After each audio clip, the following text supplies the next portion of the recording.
Hello and welcome. I'm Natica Angilly. And I'm Richard Angilly, and this is our host, Arthur Levinson. And we welcome you to this next part of our 27th annual Dancing Poetry Festival.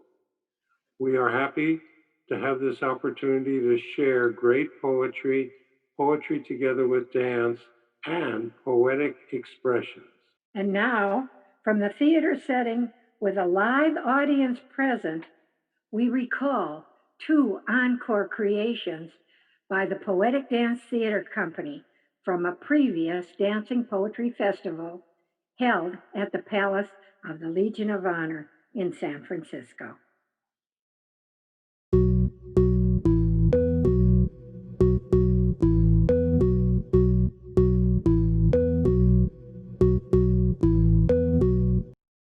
We originally started as the poet and the dancer, and our music was the poem. Organic music. I follow a tiny tiger-striped spider across the turned-up tangle of tumble leaves until I lose it in the bird calls, the chasing of wings, the flooded creek, the trees, steady, constant, droning. Just part of the resounding scene, flickering here and there, back and forth, in comings and goings, new lives, old decays. Amplified as time, it makes us shout, not to be heard, not to be recorded, but felt in this part, in this fabric, this texture, this intricacy, this, all this organic music.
Masks of wisdom,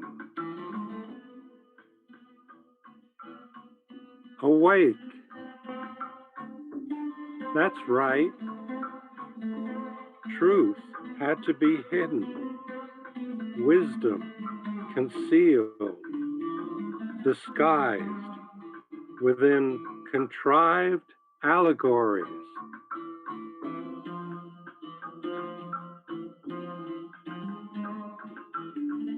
Omar Khayyam did it.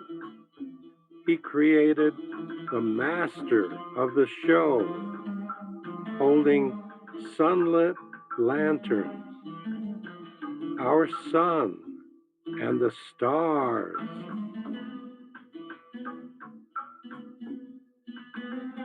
These are just objects, things, images, symbols. It's real, but hidden in words. It's real, emptiness, void, and its form bulging out as a dancer creates a line, as a painter colors time, as a poet crafts a phrase, out of blankness, out of where? Form from emptiness, emptiness into form. And we turn all this into words, words into names,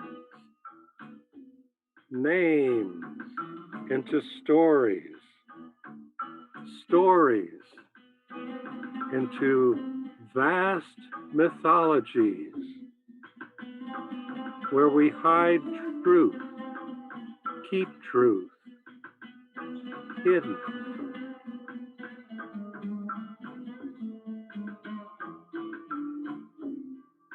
Awake.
Get on the same page with what's happening in all the Art of All books and what's happening in all of our shows.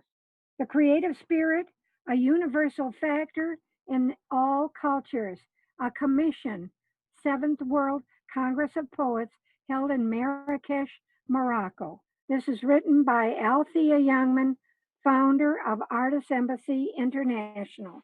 And I quote, during Artist Embassy International's years of service as an embassy of the arts, speaking the universal language of understanding and peace, it has been our privilege to serve thousands of artists from all over the planet. Some of these are legendary. You still may know their names, such as Ruth St. Denis, the world famous dancer. She told us Artist Embassy had fulfilled her life dream when we presented her in her dance of peace on the top of a mountain in our Mount Tamalpais Art Festival and helped her with her paper, The Balance of Power Between Men and Women. Ruth St. Denis was the first American dancer to go to the Orient as an ambassador of the arts. She was one of our first and most enthusiastic encouragers and supporters for the Embassy of the Arts, since she felt so strongly the need for such a service in the dialogue of cultures. I would like to go on in just one moment to finish it up, but I do want you to know that um, this this is a recall encore. That particular event happened many years ago, and Artist Embassy is now in its 69th year of furthering understanding and goodwill through the universal language of the arts for peace. I would like to just finish this off so that you get a closure on it. And here it is.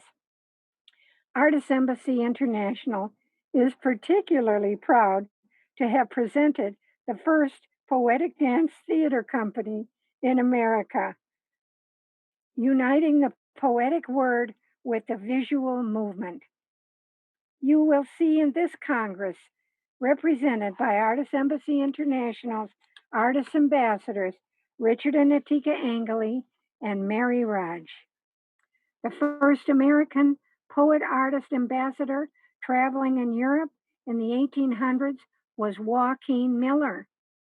He was received by Queen Victoria of England and recognized and enjoyed by the pre Raphaelite poets of the time, Robert Browning, Dante, Gabriele Rossetti, by Oscar Wilde, and others all over Europe.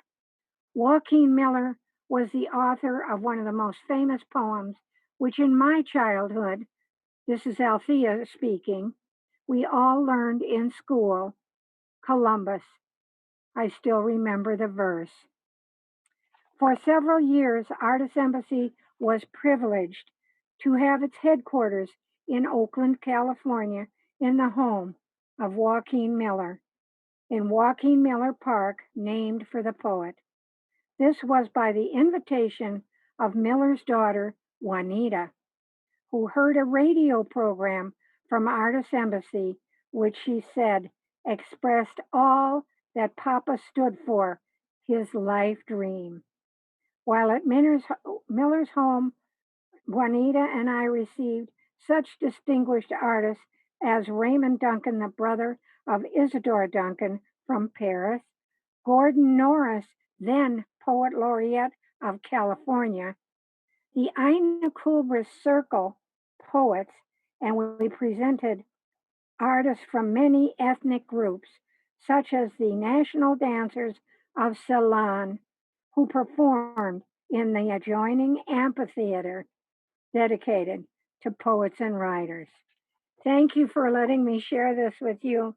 I think it gives you an overview of what Artist Embassy is, as they say, in a nutshell. Thank you.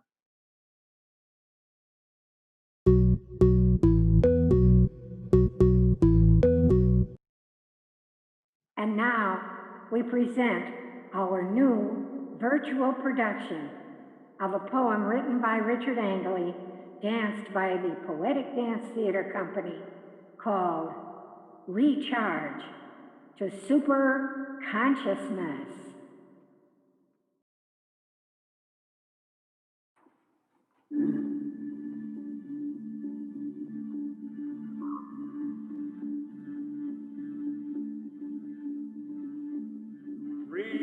Recharge. Recharge to super consciousness. What's this? What's the matter with this? What's this matter? Highly charged. What's this? This is what's the matter.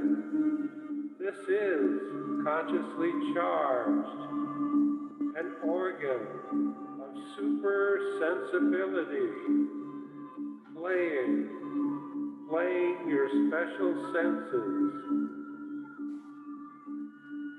Listen and pick it up. realize what's this? This is what you. It's your playing you. What's this is this in what you.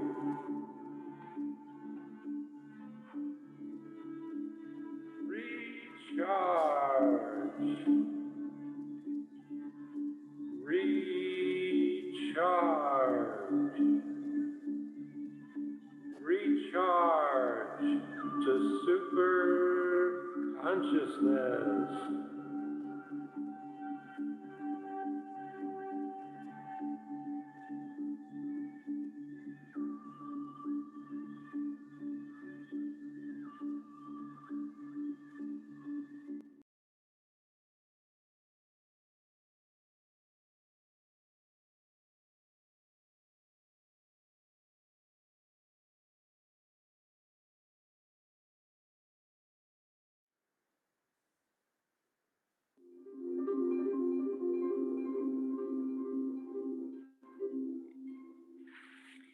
The clarion of inspiration.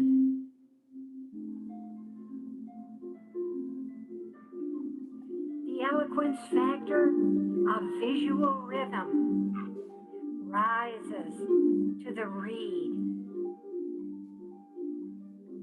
The spoken words of language moving extends expressive reach. Every word moves and furthers compassion. The lifted human of human.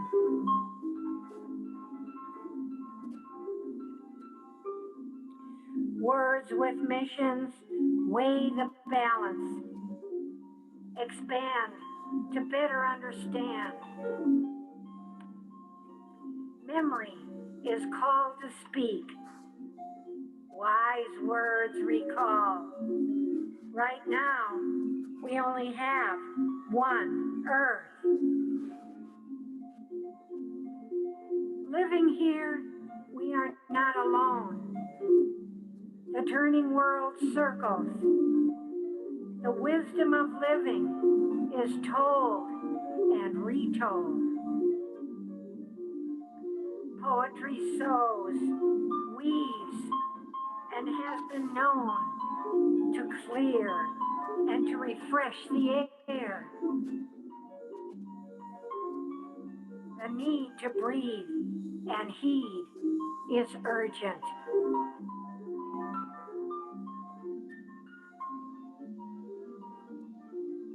Understanding and care make loving atmosphere present. Rising eloquence calls, calling on inspiration. Our modern messengers amplify the song. Invite, include, care, sustain, and expand our love for each other. We sing, we resonate, and we dance together. Inspiration stirs us, moves, and is moving.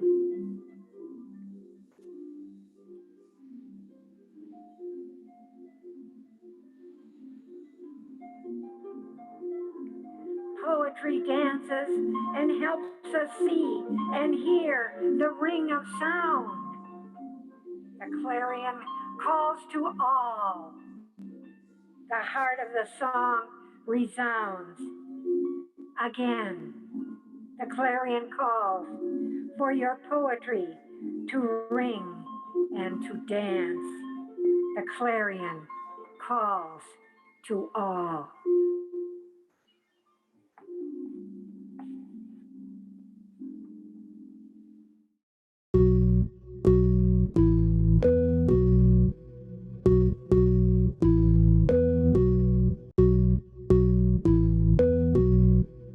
Natica Angilly, and with Artist Embassy International and the Dancing Poetry Festival. And we are getting excited about talking to the artist and poet and purveyor of all kinds of wonderful knowledge, Tanya Joyce. And what I wanted to focus on for this moment is the wonderful multicultural events that we've been doing in order for to further understanding and goodwill through the universal language of the arts for peace. Go ahead, take it away, Tanya. I'm thinking of one thing from the earlier segment that we did. We were talking about how do we actually effect peace. And one of the ways that happens, it just happens, is getting to know people who are from different cultures or different aspects of your own culture, different economic levels, different geographic places, all of that. And the World Congress of Poets that's sponsored by United Poets Laureate International is one of the big ways to do that, because you're just getting together. Okay, poetry is the reason we're here together, but we're here from all over the world. So I wrote this poem after having sat in a circle with people all over the world. We're reading in English, but everybody's English, of course, is conditioned by the culture they come from. So I wrote this poem called It Is All So Very Different. Words from anthologies, flipping pages, noting countries, some of interest, others not. But when you are sitting shoulder to shoulder, looking across a circle of poets, listening to those next to you, hearing their breath, their ways of pronouncing syllables, it is all so very different. India, disgust at butchering for meat, steps on worms and snails crossing a sidewalk in the first sprinkles of monsoon. Philippines, writing of political freedom and the leadership of poetry his father and grandfather followed.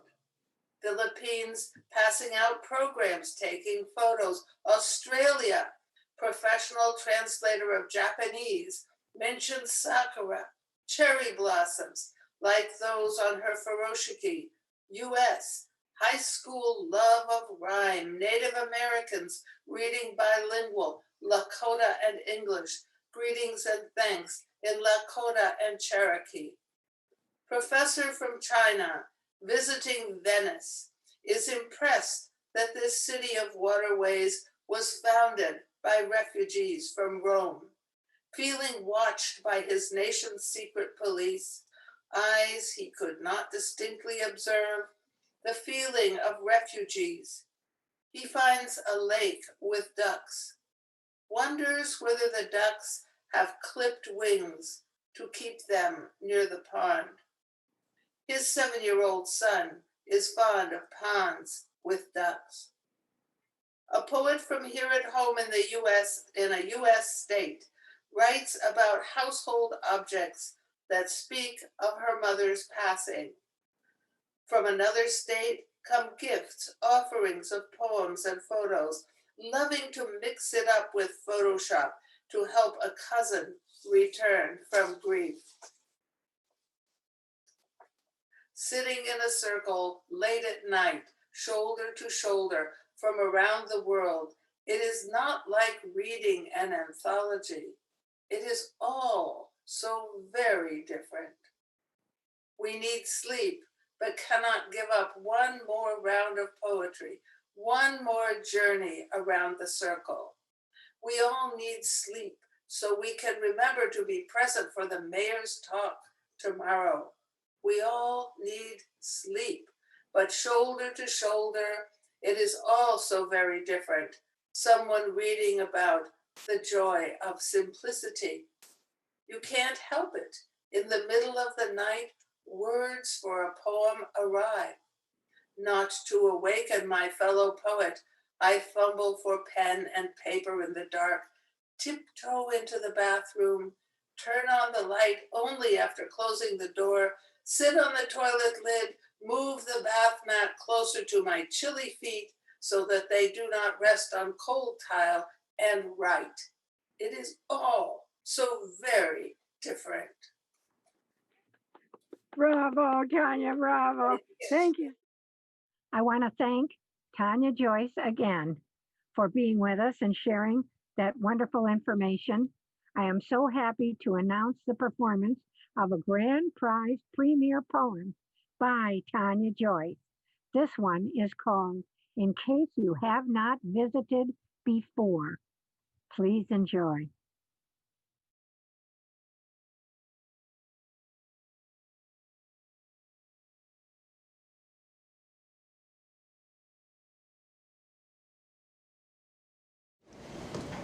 In case you have not visited before, a poem by Tanya Joyce.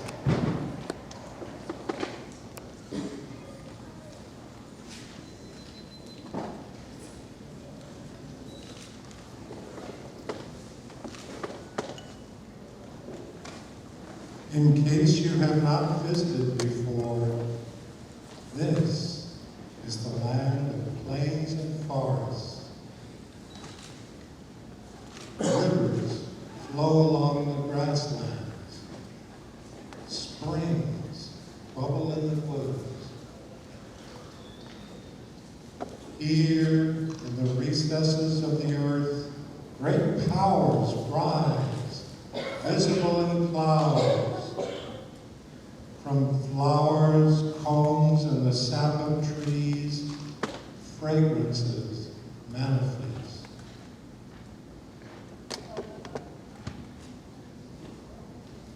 Intelligence rises on the winds. Birds tell stories. Animals keep rhythm. Fish punctuate the quiet, jumping, diving. Insects whir, and everywhere contentment reigns. In case you have not visited before, this is the land of plains and forests. At night, the stars attend.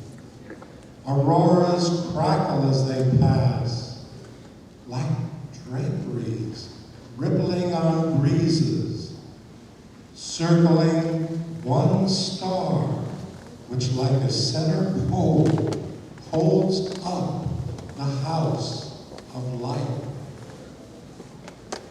Walking the star path, spreading, stretching, lifting, descending, stepping, drumming, crowding, laughing, silent, singing.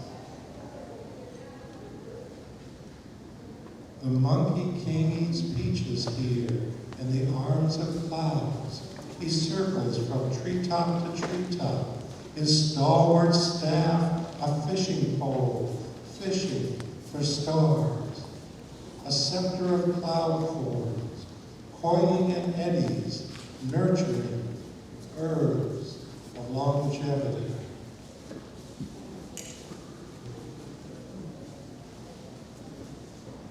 The monkey king eats peaches here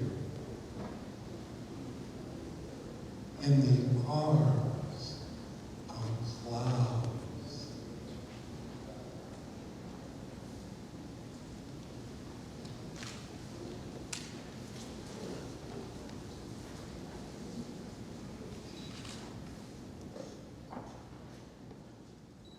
Tanya, would you join us?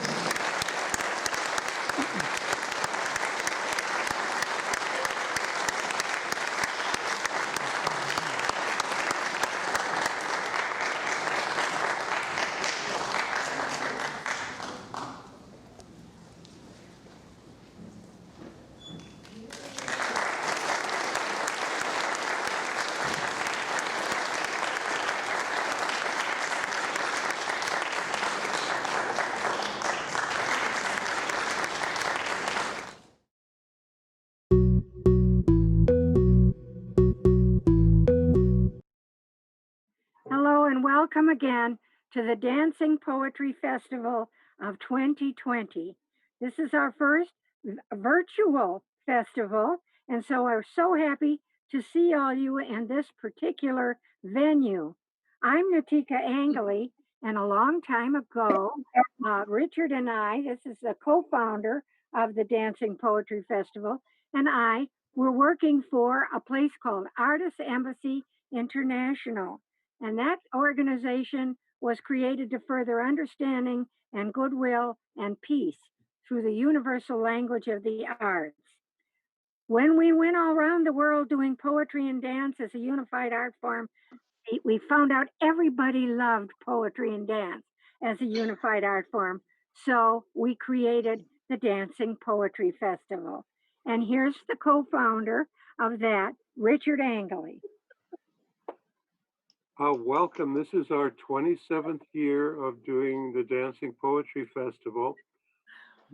Most of you have been contacted by our secretary, Cynthia Levinson, Cindy, and her son, who is a professional videographer, is Arthur Levinson.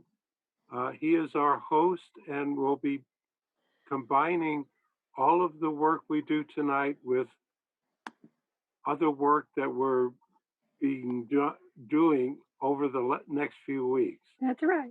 Into our YouTube presentation. And I would like to introduce Judy Harden Chung, who's our contest chair. Judy is also Vice President of Artist Embassy International and Executive Vice President of United Poet Laureates International. She's an award-winning poet and author of many collections of poetry. In fact, her new collection, All of Us Are We, has just been published on Amazon and is available right now. So, Judy, take it away. Thank you. Thank you, Richard. Greetings to everyone. I'm so glad to see you're all here tonight. I am Judy Harden Chung from Santa Rosa, California. I'm the Dancing Poetry Contest Chair. So without further ado, let's begin with our first poet. Jane Mary Curran from Asheville, North Carolina, reading Lilith, Artist of the Night. Hello, my name is Jane Mary Curran. I live in Asheville, North Carolina. Lilith, Artist of the Night. Wildcats shall meet, there Lilith shall find a place to rest. Words from the prophet Isaiah. In the land of Edom, by the salt sea, Lilith wakes at sundown and paints upon the canvas of the night. With broad brush strokes, she designs the sky, thick black on black, until paint drips onto the cooling sand. She dips a fine brush in silver, dots the black canvas, and starts to gleam. She colors encroaching cold in shades of darkest blue. Beneath her feet, she paints the heat of boiling springs, white mist roiling from rifts in the earth, steaming clouds over desert places. At last, Lilith takes a soft brown brush and paints silken stripes across the wildcat's fur. The wildcat wakes, stretches, yawns.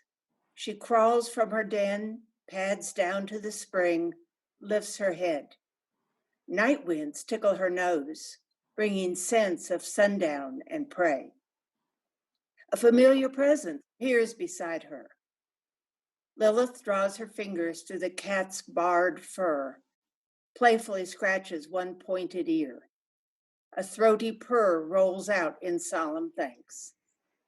Lilith murmurs an incantation to the winds, a blessing on the evening's hunt. The wildcat stands poised, a statue at dusk. Then, without breath or sound, she bounds away, solitary hunter, deadly, keen. Lilith smiles at the cat's great leap, turns east, and melts into the dark. Beautiful, thank you. Yay! Thank you. Our next reader will be Diana Woodcock, usually from Doha, Qatar, but right now she could be with us from Midlothian, Virginia. Diana? My name is Diana Woodcock from Midlothian, Virginia, and I'm reading Watching Zebras and Doves. Northern end, near the pyramid-shaped Sheraton, a small population of zebra doves resides and breeds, getting everything they need from gardens and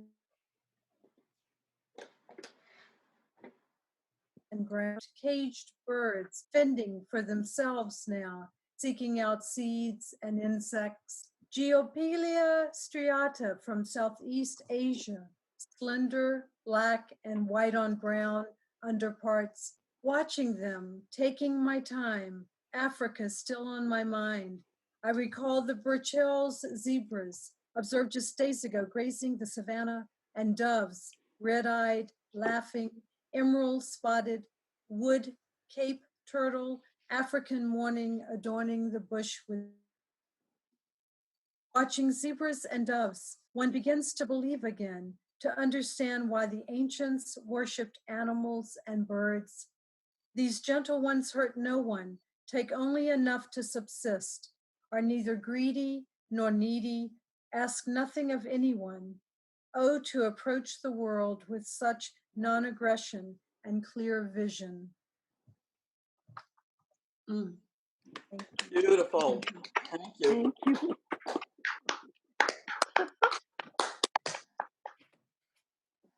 Next, we have a grand prize winner, Catherine Moran from Little Rock, Arkansas, reading Writing the Onion. Catherine?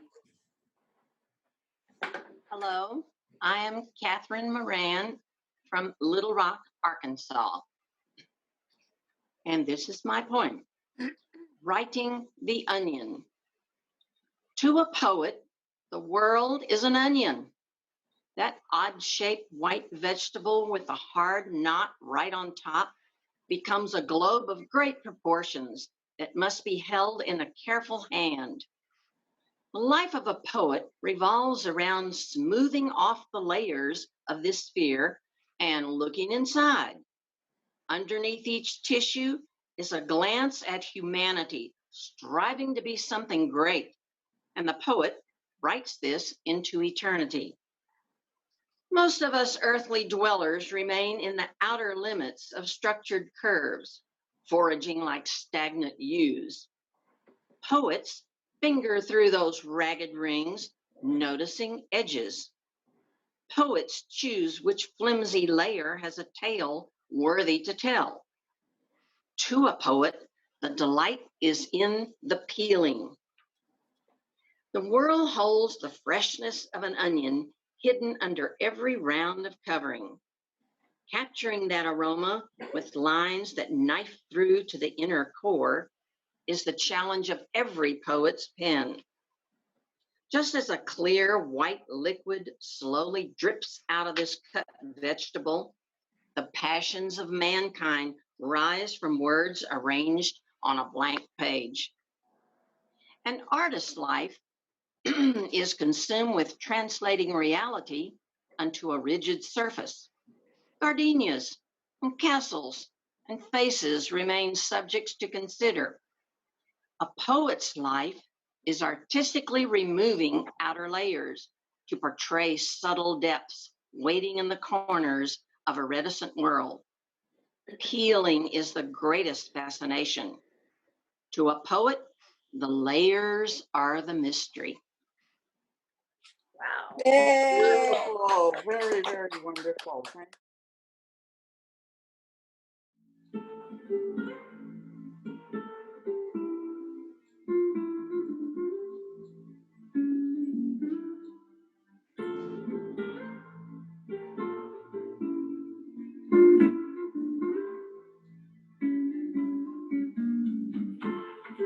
writing the onion. To a poet, the world is an onion. That odd-shaped white vegetable with a hard knot right on top becomes a globe of great proportions that must be held in a careful hand. The life of a poet revolves around smoothing off the layers of this sphere and looking inside. Underneath each tissue is a glance at humanity, striving to be something great. And the poet writes this into eternity.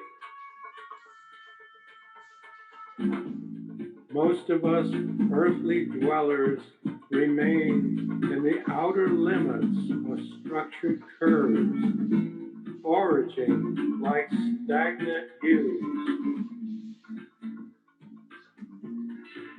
Poets finger through these ragged rings, noticing edges.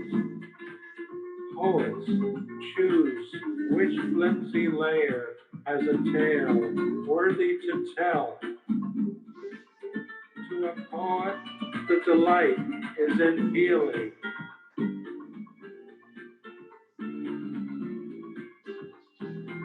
The world holds the freshness of an onion, hidden under every round of covering, capturing that aroma with lines that night through to the inner core is the challenge of every poet's pen.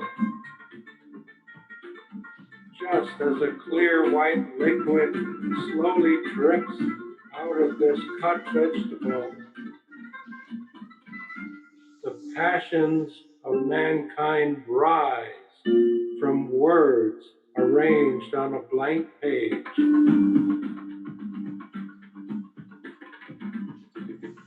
An artist's life is consumed with translating reality onto a rigid surface. Gardenias and castles and faces remain subjects to consider. A poet's life is eternally removing outer layers to portray subtle depths, waiting in the corners of a reticent world.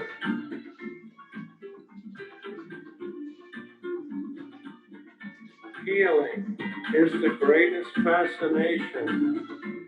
To a poet, the layers are the mystery.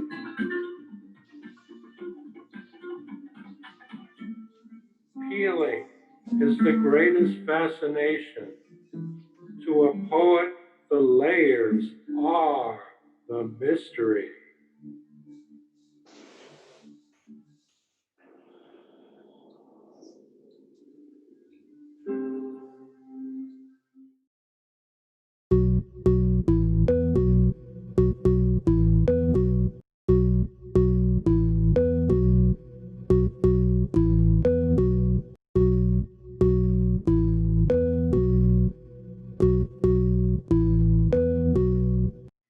Travel with Althea Youngman on her musical journey to wisdom.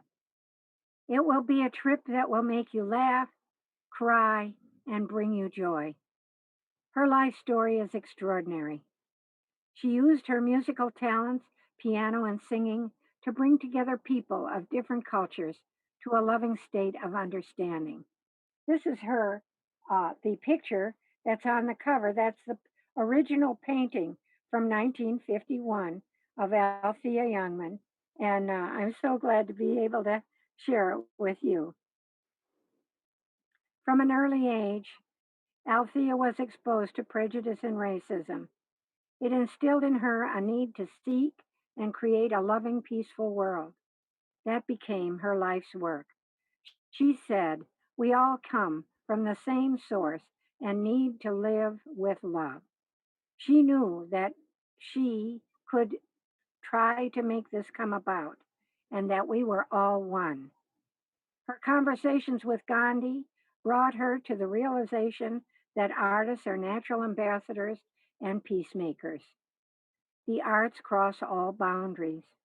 She knew she had to bring this about.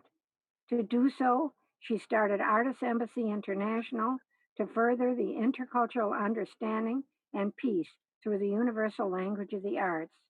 This book, Journey to Wisdom, is all about her wonderful adventures and many activities involved in trying to make something wonderful in the world. I hope you will discover the book yourself. Thank you again.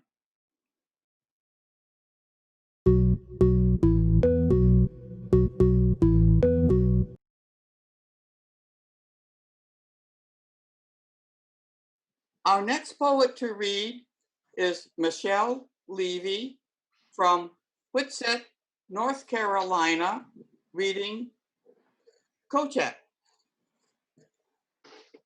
I'm Michelle Levy, really now in Chapel Hill, North Carolina. And just a word about this dance, which is Chochek.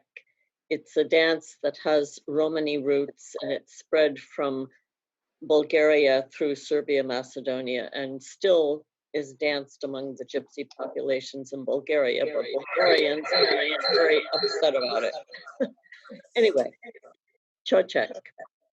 Undulating sounds snake through my soul, maddening shoulders, hips. Beneath my feet, earth springs, arms glide through air. Fingers enact a liturgy. Flesh forms ancient epics from hollow drum beats, drone of Zerna, jagged gypsy tones. Thwarted passion swirls a scarf of notes.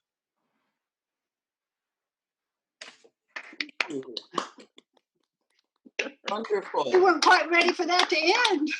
Yeah. Thank you. Okay. Next is Cora Liederbach from Novelty, Ohio. If Houses Could Talk. Hello, I'm Cora Liederbach from Novelty, a small township outside Cleveland, Ohio. If houses could talk. Those first 5 were a handful, pummeling my stairs till they were concave. But oh, the bruising I took when 5 more came along. My banister wobbling as 10, then 20 arms hauled on it. My windows splintering, pierced by baseballs and small fists. My plaster drooping, then dropping from wayward bathwater. My kitchen floor littered with lima beans nudged from their plates. No wonder I never felt clean. Yet how I loved their snuggling to the clank and hiss of my radiators, 2 or 3 to a room, the smallest cozied beneath an attic shelf. Their tumbling from couch to couch as Nutcracker Suite blared in the living room. Their sailing paper airplane messages between bedrooms.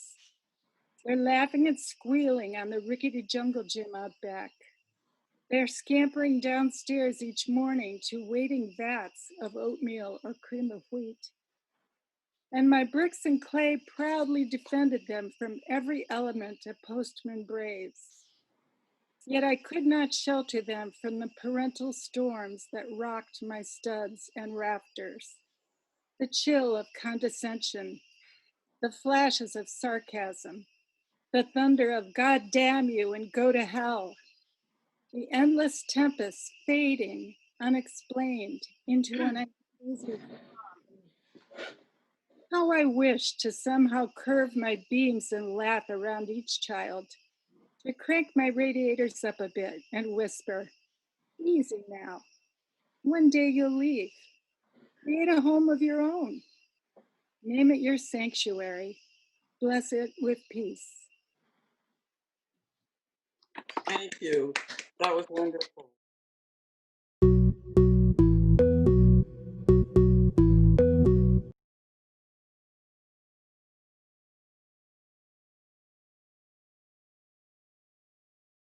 Hello again.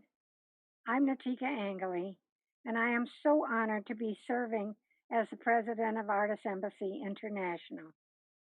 I am also the co-founder of the Dancing Poetry Festival. I have several other very unique awards that sometime I hope to get to tell you about. They were achieved very beautifully at world events, sharing poetry and dance. I would like to share 4 books from Artist Embassy International. This is a series, a very new series called The Art of Awe. The Art of Awe series starts out with The Art of Awe, The Power of Your Artist Statement. Each book is an anthology of different poets, some of whom you've heard, some of whom are our friends and people we've met all over the world, and some are prize winners from the Dancing Poetry Festival and other places. They're all quite excellent poets. I think you'll really enjoy them. The first book, though, also highlights the power of your artist statement, and one of the essays, they're full of essays and stories and events. This one has an essay particularly involved in the power of your artist statement, and it gives you guidelines on how to write one and why you would want to consider writing one. Quite unique. I think you'll enjoy it. The second book is The Art of Awe and the Power of Your Creative Spirit. This book features a photograph by Maria Rosales, who is very a very well-known poet. She does a lot of international events, but she's also a photographer. And so we have some beautiful pictures. This happens to be one of my poetic masks on the front. This one also features, Maria was the head of the Poets from Paradise. And this book carries the poetry of the Poets from Paradise when it was still paradise. This book is The Art of Awe 3, The Power of Your Artist Journey, and it features traveling on behalf of poetry and dance. It features an incredible article written by a lady from India on translation and the art of translation. I've never read or seen a better article on translation. I think you'll really benefit from it. Also, it has excellent poetry from all over the world. This one, The Art of the Spoken Word dances the universe. This is The Art of Awe 4. And this one features the international poetry events. They're called multicultural poetry events.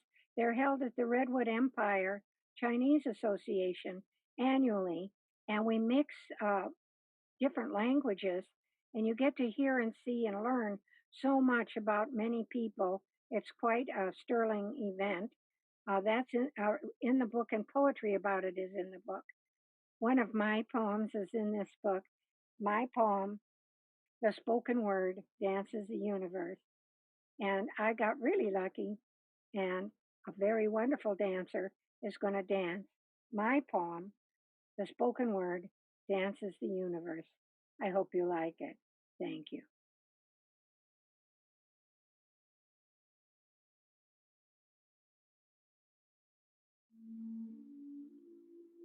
The spoken word dances the universe.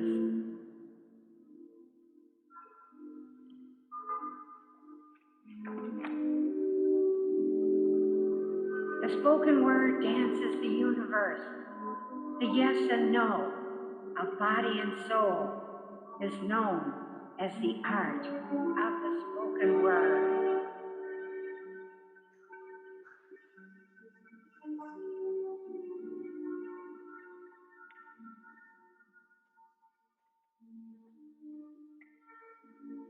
This timely form exists only for art and the act of performance.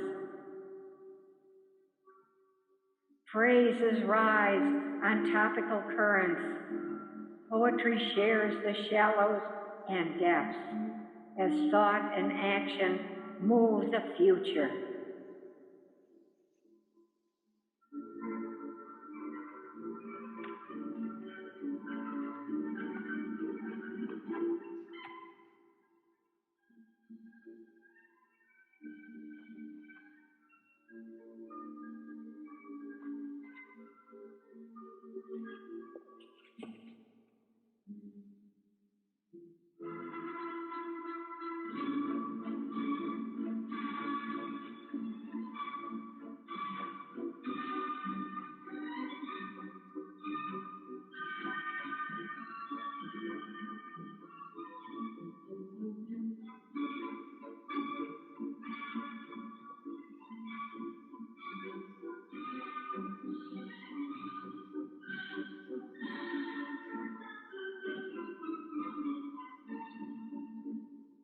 The motion of now touches the now and the then and the then, interprets the real, creates, states, and recreates what may only be perceived as perhaps, gains belief, and evaluates measure. Two art languages are blended. Meaning and motion dance together.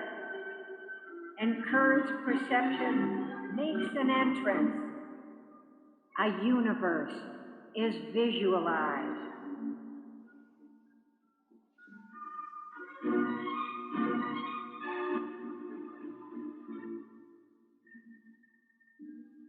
The page and stage converse and converge. Gently spoken or whispered words are artfully quoted. The poem links with past and present. The cosmic concert moves with presence. Atmospheres are forever imprinted. The spoken word reflects. The spoken word reflects the message. Spheres of music curve and turn. Poetic intention serves the spirit. The universe dances. The poem links the past and present.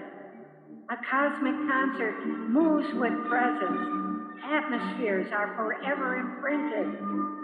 The spoken word reflects the message.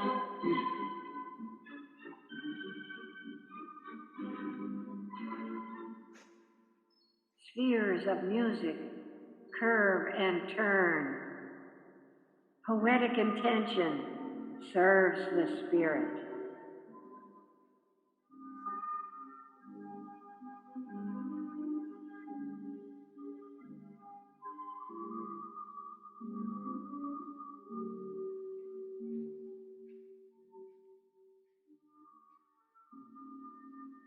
The universe dances.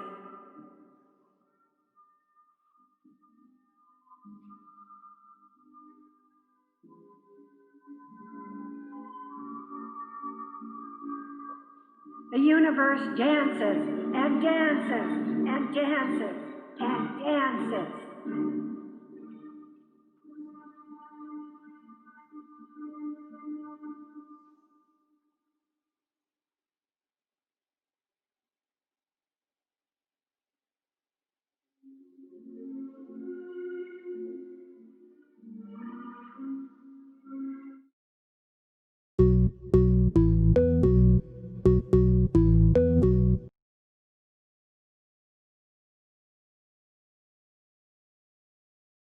I hope you enjoy this interview with Elizabeth Hack, the editor of San Francisco Peace and Hope. What would you like to say and to make a good start? Go ahead. Yes, well, thank you so much for inviting me to present today. Yes, this book, Light the Sky, this is actually Elaine Drew's cover art that you see behind me here. And it's you see the front and back cover.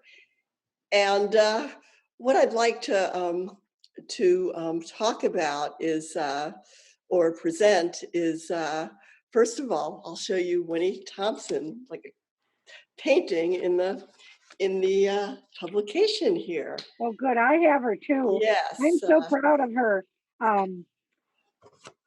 This painting was, I believe this painting or a build up to it was when in one of our art shows. Yeah, you too. Okay, good. What page is that on? That's page 146 in San Francisco Peace and Hope. And that's San Francisco Peace and Hope Light the Sky. And this one just won a major award, in my opinion, in that she won in the this is the the Pen Women. This is the National League of American Pen Women, which you and I are both involved in. Yeah, very good. Thanks for having that. And we'll talk about this a little bit because she did get in here too, and just recently for this same work. So go Yeah. ahead. If you want to talk about it a little bit, I'd love to hear it. Go ahead. Yes. So this is actually paired up with Al Young, his poem "For All We Know," and it's actually part of the epilogue in the book, and it's mixed media, and as you can see, a lot of light because it's the very final picture. I think it was important to show the light, and of course, Al Young's poem deals with that too, the light, the heavens. And so I hope you can get a chance to see this, and I hope it comes in here. Oh, I have this. Elizabeth Heck is an artist and editor of San Francisco Peace and Hope, a literary art series. San Francisco Peace and Hope offers a vision of peace from the poets and artists from the Bay Area and beyond. Light the Sky, her most recent book, helps guide us through the dark moments into a poetic journey, embracing the light. San Francisco Peace and Hope is an online and print publication. And I'm just so proud to be able to share you with our poets and writers and visual artists. And we were talking about Winnie Thompson. Winnie Thompson is also the current president of National League of American Pen Women, the Alameda Diablo branch. And her piece just won a place in the awards for a major event out of, believe, De Young magazine, and we'll De Young Museum, and we'll talk more about that at another time because my eyes aren't falling exactly on the writing we have ready for that. But yeah, go right ahead and speak to this. Yes, so we're talking about light and luminosity, and Mary Rudge, many years ago, wrote a poem, "We Who Are Luminous," and it's as pertinent as ever today. And she was actually in the blog when this first started, the day after 9/11. This is the poem that was highlighted in the blog. And so I thought this is a good time to honor Mary and then read the poem. Oh, what a great idea. But Mary was a real blockbuster, absolutely committed toward peace. And she wrote so many books, more than you can name the titles of, actually, on peace. One that sticks in my mind so heavily is The State of Peace, The Women Speak. That was a beautiful book that she put out. And we are now currently going to reprint one that she did, peace poems by children. And so we're so happy about that. And I would like to mention that we have just put out a series of 4 major books. They're called the Art of Awe books. And Mary's, that poem is in at least 2 of them. We love this poem. So please take the stage and light the sky for us, Liz. All right. And give us that beautiful poem. Thanks. We who are luminous. We who are luminous are radiant, are 90% light. Who knows of fiery fusion that makes stars and suns, whose flesh is compressed of dancing atoms? We chart an inner astronomy, our nucleus, our energy. Without burning our eyes, we see there is a crust of seasons that we wear. Seeds sleep along the bones, erupt and bloom in heats and darks responsive to our moon. Flames loop and leap the arteries. There is a crust of seasons in the womb. Beyond our brightness, our creation, cells, connect in constellations, our own, we who are luminous.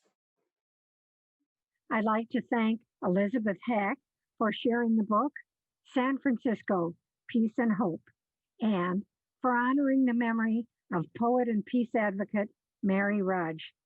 We have some treasured dancing poetry footage of Mary Rudge performing with the Poetic Dance Theater Company in her poem, We Who Are Luminous. Hope you enjoy it.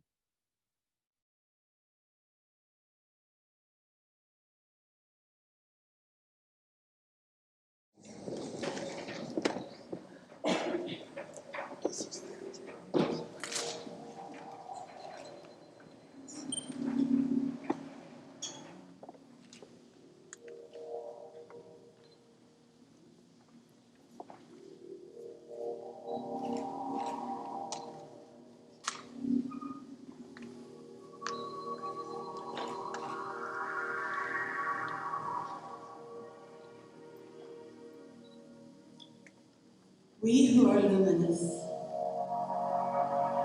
We who are luminous are radiant, are 90% light. A fiery fusion that makes stars and suns, whose flesh is compressed of dancing atoms. We chart an inner astronomy. Our nucleus, our energy, without burning our eyes, we see.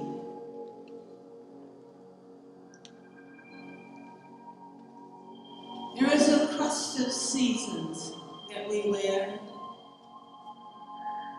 Seeds sleep along the bones, erupt and bloom in heats and darks responsive to our moon. Flames loop and leap the arteries. There is a core of endo in the womb. Beyond our brightness, our creation selves connect in constellations of our own, we who are luminous.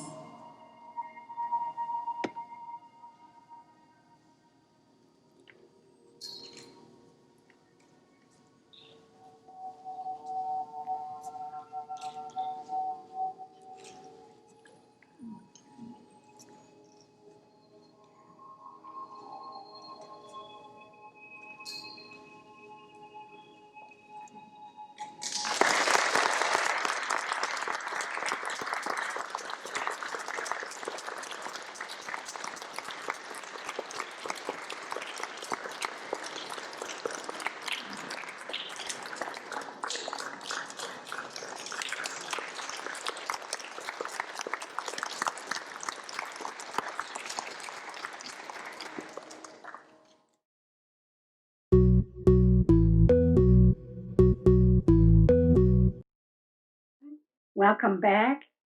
Please welcome more of our prize-winning poets. Our next reader is Lorraine Walker Williams from Fort Myers, Florida, reading Virtual. Lorraine? I'm Lorraine Walker Williams from Fort Myers, Florida. Virtual. I am a rock. I am an island. I touch no one, and no one touches me. Simon and Garfunkel. The problem is, I am not a rock. I am nerve, a voice, a smile, images transmitted, speech, screams. My granddaughter, 1, reaches for me inside the phone, pleading, Grandma, Grandma.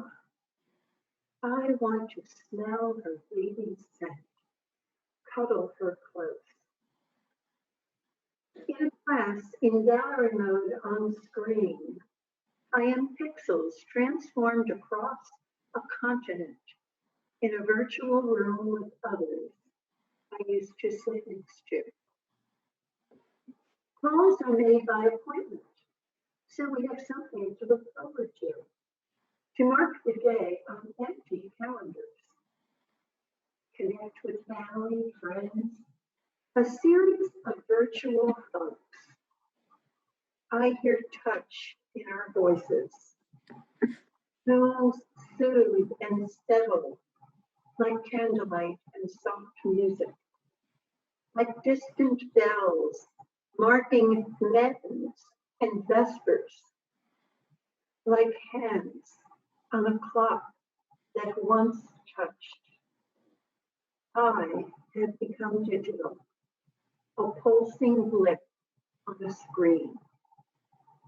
I touch no one, and no one touches me. Whoa, thank you. Thank you. Our next reader is Pat Hale from West Hartford, Connecticut, reading Stopping to Watch the Geese. Pat? Hi, I'm Pat Hale from West Hartford, Connecticut. Stopping to watch the geese. The geese walk in the wet grass. Place each foot carefully and with grace. They move with deliberation, like a class of pregnant ballerinas on a poorly lit stage. Each step matters. Each step a demonstration of unlikely balance. Toe-shoed acrobatics are no more marvelous than this subtle collaboration of torpedo body and bone-thin legs. The murmuring of the geese provides no hint of the coming clatter. The horn solos to herald their skyward congregation. In their scuffling for food, no notion of the efficiency of their flying V formation, or the perfect generosity with which they will share the burden of slicing through the air. While back on stage, the ballet dancers bear the weight of their female partners. You can only wonder what it is like to be the one suspended, the one in flight. Thank you. That was very nice. Our next reader is Celia Roberts Ward from Marshall, North Carolina, reading Did I Tell Him? Celia? Yes, and apologies to, I think, Lorraine, when I was trying to change devices in the middle of the stream. I'm so sorry. I'm Cecilia Roberts Ward. I'm from Marshall, North Carolina. We're a little west of Asheville. Did I tell him? Going fishing with his friend. Chores done at last. Down the mountain to the river. River running full and fast. Bank gave way on the second cast.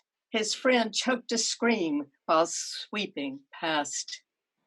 In the river, running full and fast. He, into the rolling churn, body aches, lungs burn, to help his friend. His friend. Neither would breathe sky again. A black cold passed through mother. In that instant of that day, she dropped to work, heard herself say, no, oh no. Did I tell him I loved him when he turned to go? Did I tell him we loved him? When our loved ones turn to go, that we love them, make sure they know. No guarantee what time might pass, for all life's rivers run full and fast. Wow. Powerful. Thank you. Thank you.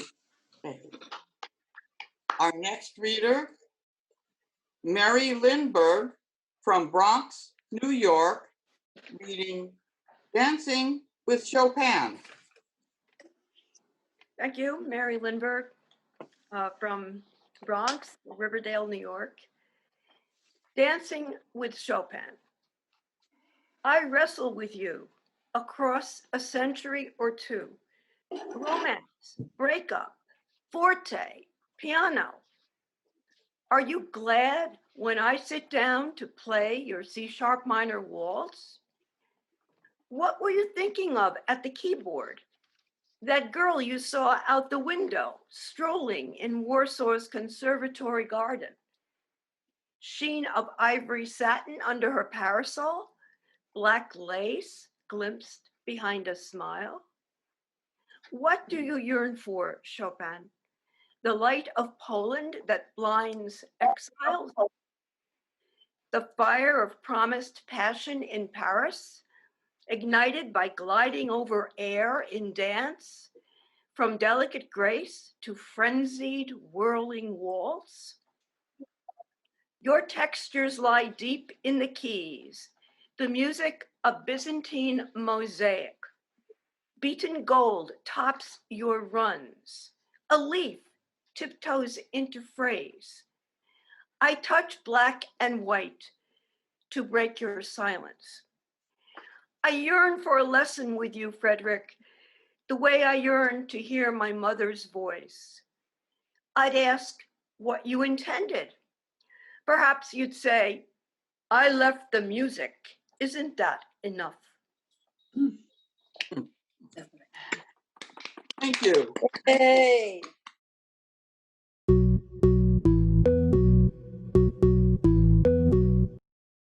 Over the many years of the Dancing Poetry Festival and working with Artist Embassy International, we have had some amazing discoveries and creations. And one of our dancers happens to be an Ikebana artist. I would very much like to introduce you to the artistry of Takako Miyashita.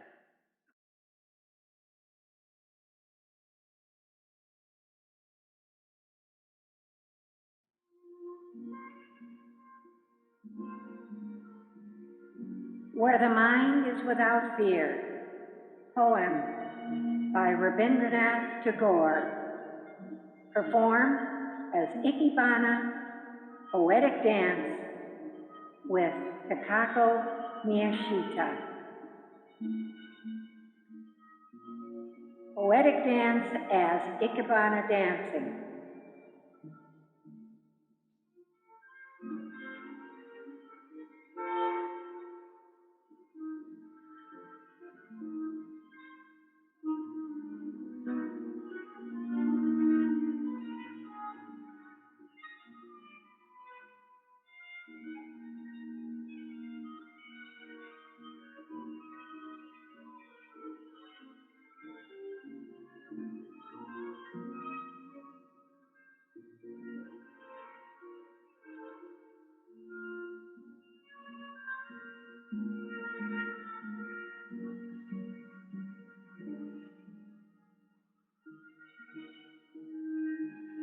Where the mind is without fear, where the mind is without fear, and the head is held high, where knowledge is free.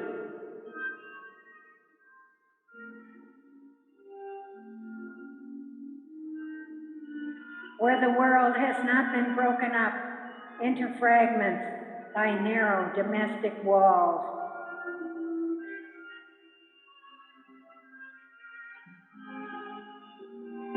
Where the clear stream of reason has not lost its way.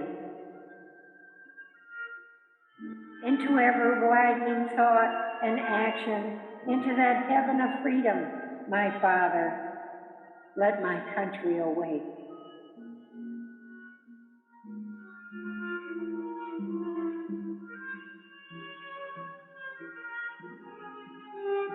Where the mind is without fear, and the head is held high.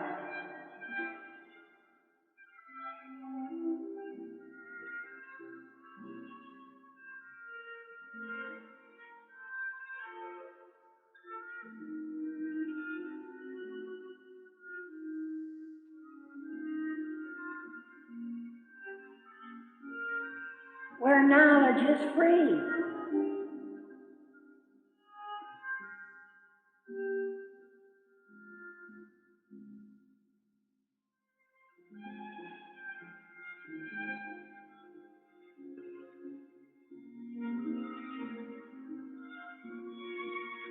Where the world has not been broken up into fragments by narrow domestic walls, where words come out from the depths of truth.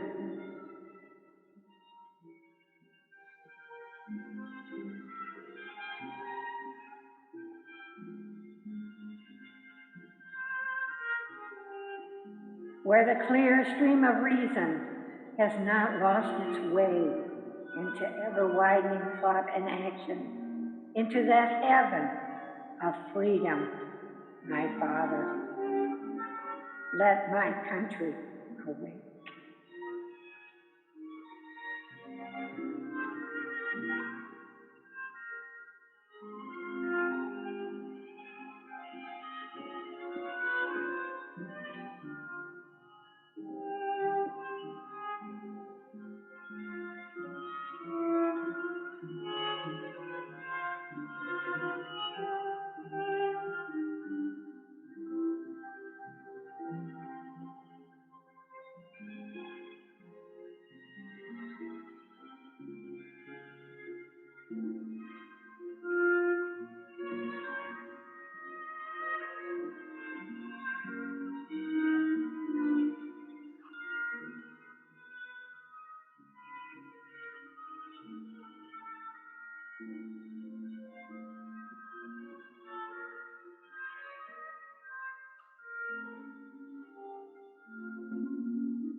Where the mind is without fear and the head is held high, where knowledge is free, where the world has not been broken up into fragments by narrow domestic walls, where words come out from the depth of truth.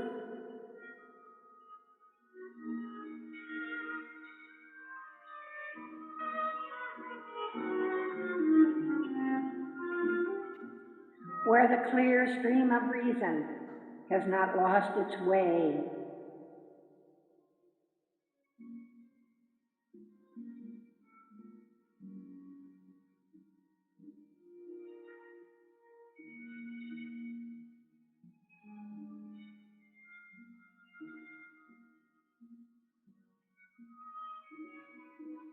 Where the clear stream of reason has not lost its way. Into ever-widening thought and action, into that heaven of freedom, my Father. Let my country awake.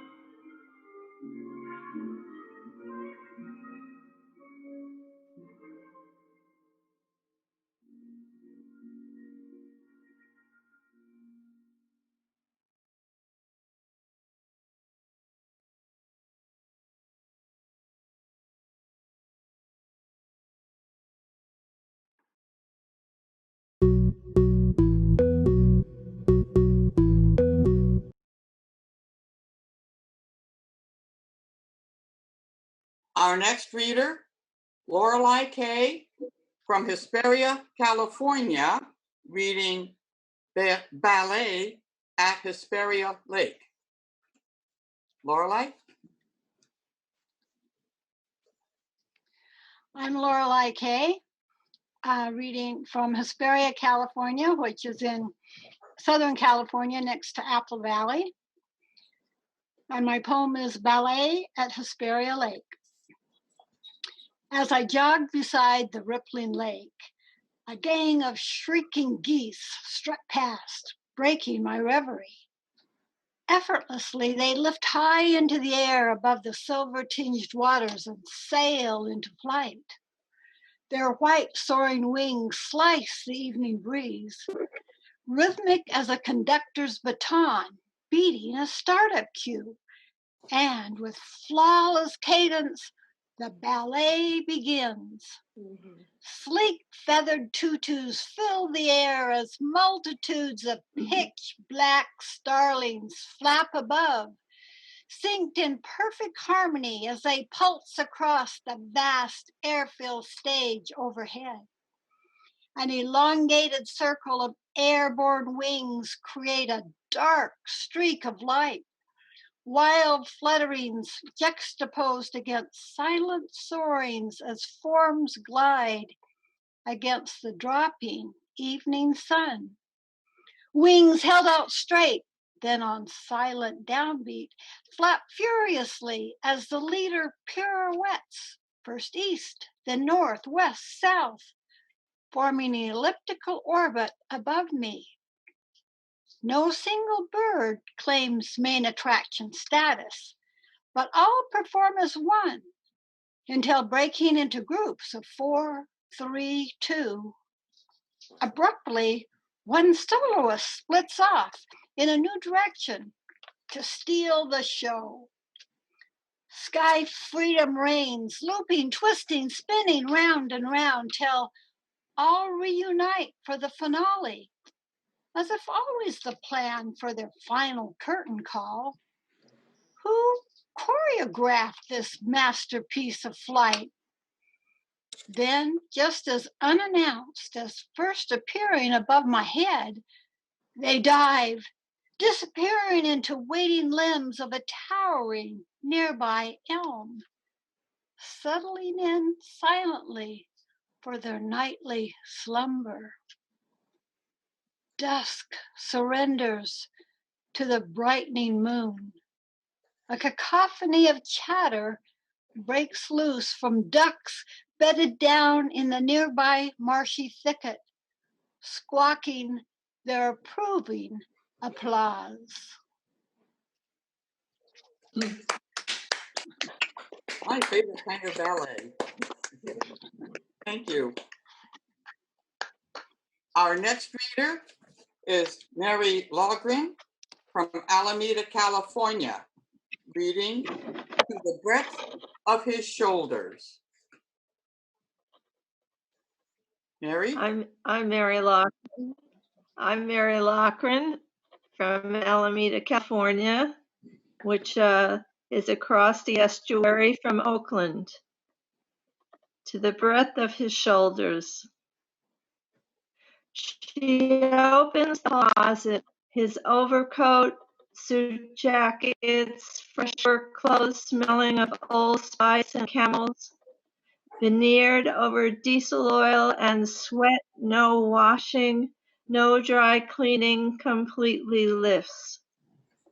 To the breadth of his shoulders, she hugs them, buries her face in his sleeves, inhales his pungent scent, sobs whispered words of love into wool that warmed him on cold winter days under buses, in open garages, cow barns, the transport workers' union labored over, got heat into for mechanics and the heft of their oversized tools.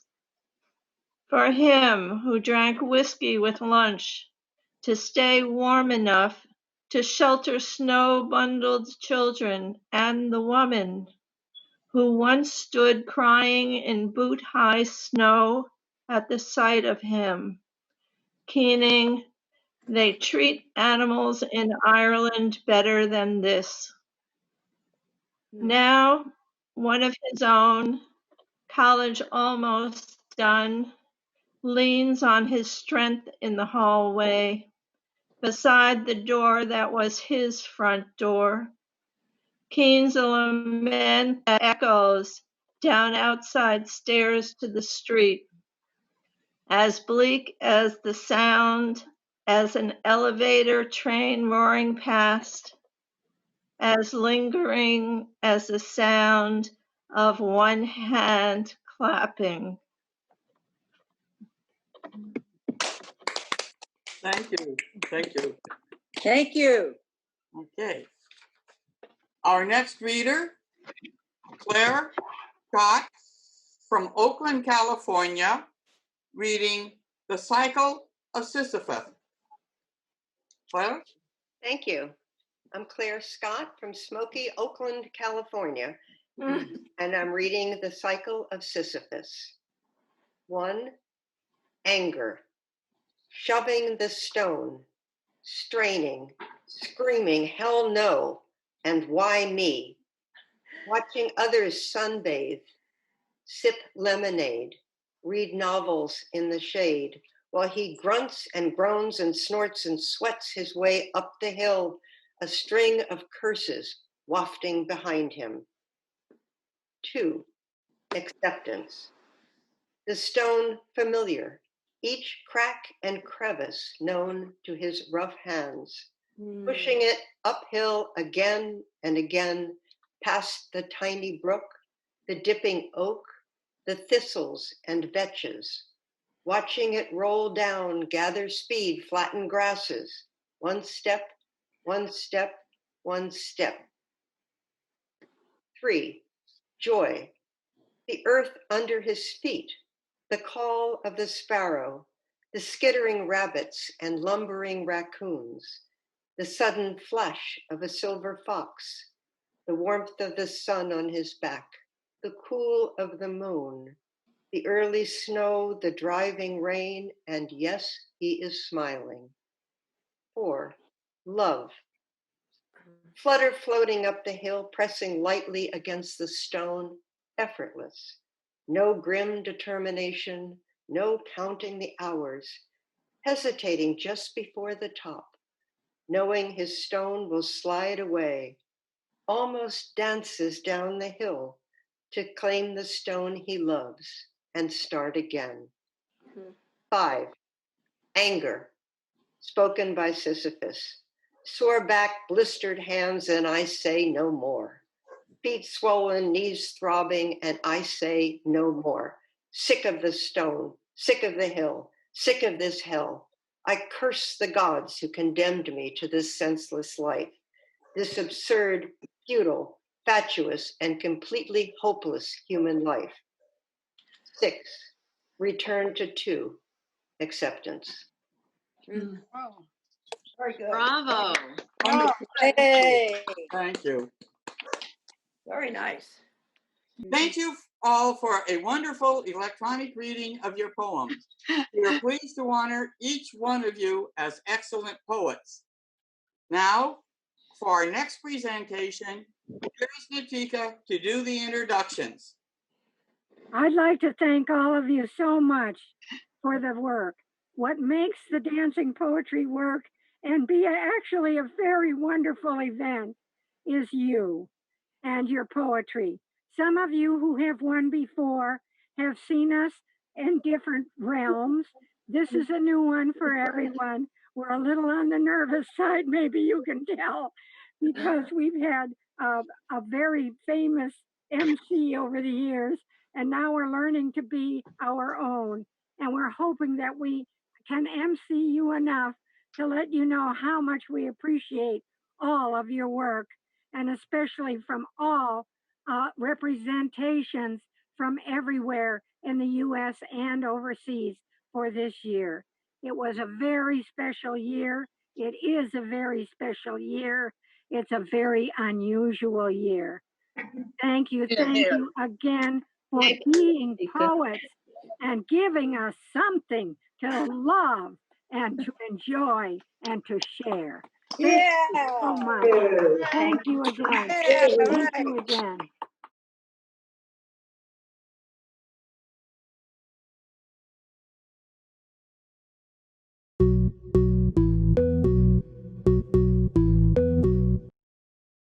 Hello again. I'm Natica Angilly, speaking on behalf of Artists Embassy International and the Dancing Poetry Festival. And I'm so proud to show you and share with you this other new book written by Judy Harden Chung. It's a book of ekphrasis poetry, and Judy has wrote this poem. A dancer who's been with us for a very long time, Alicia Rodriguez, fell in love with the poem, choreographed it, costumed it, and presented it at our Dancing Poetry Festival. The book is got photographs of Alicia dancing with a line of poem of each of the poem of Judy Harden Chung on every other page. And I just like to read this to you. Judy Harden Chung first heard the word ekphrasis when she was crowned Muse of Ekphrasis by Mary Rudge, the first poet laureate of Alameda, California. Judy was always tried to combine and coordinate and bring together and find unity in all she does. I hope you enjoy it. Here's Lotus in the Depths.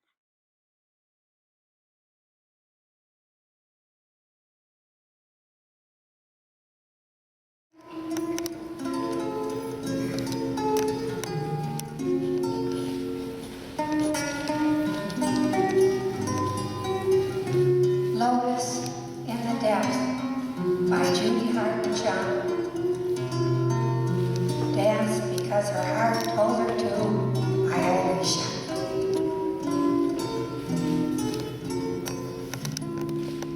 Diving deep, deep within myself. Deeper than the circling predators, deeper than the strands of kelp.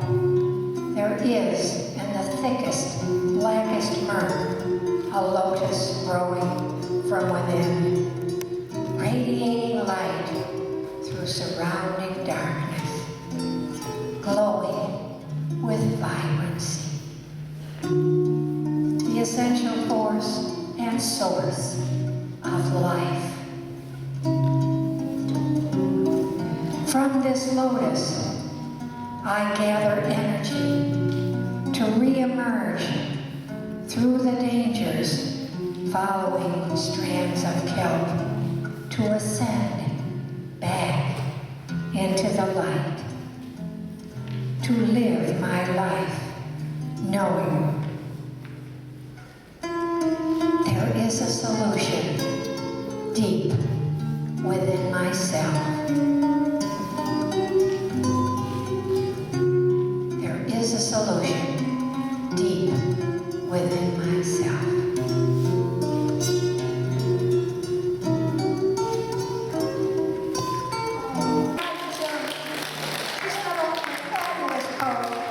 She's a fabulous organizer.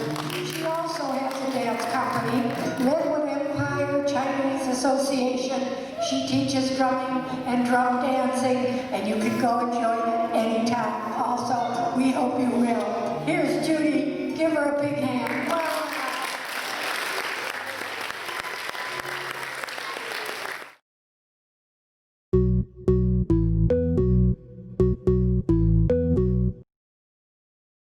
Again, we're so happy to have you with us, and we hope that you will enjoy our signature finale poetic dance in unity.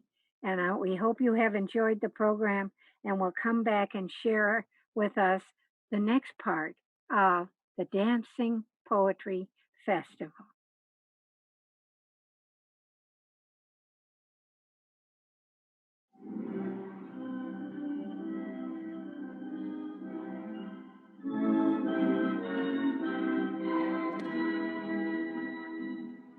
Welcome, welcome to Wonderland. In a fairy tale or animated cartoon, it's heroic adventure.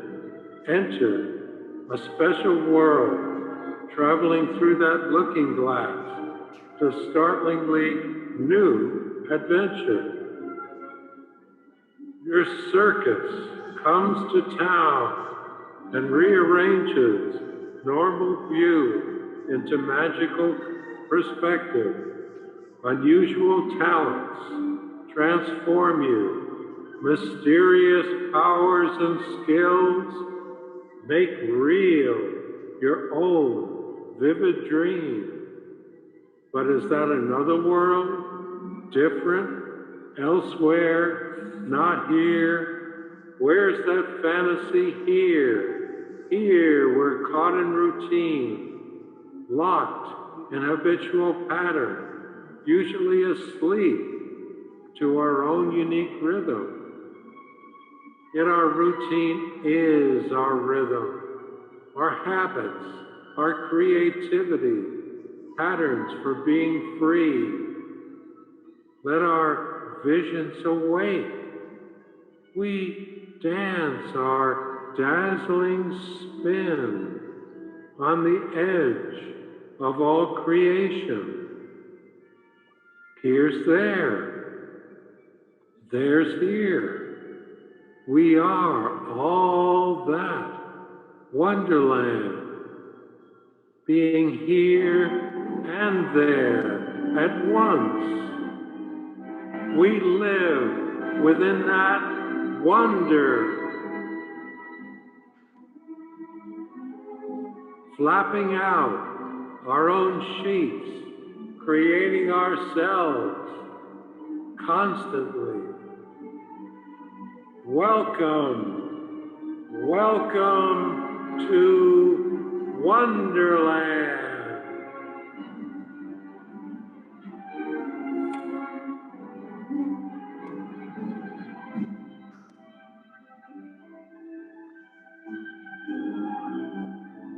Arturo,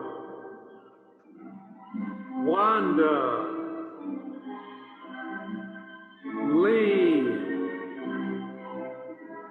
Shanti, Rhonda, Takako,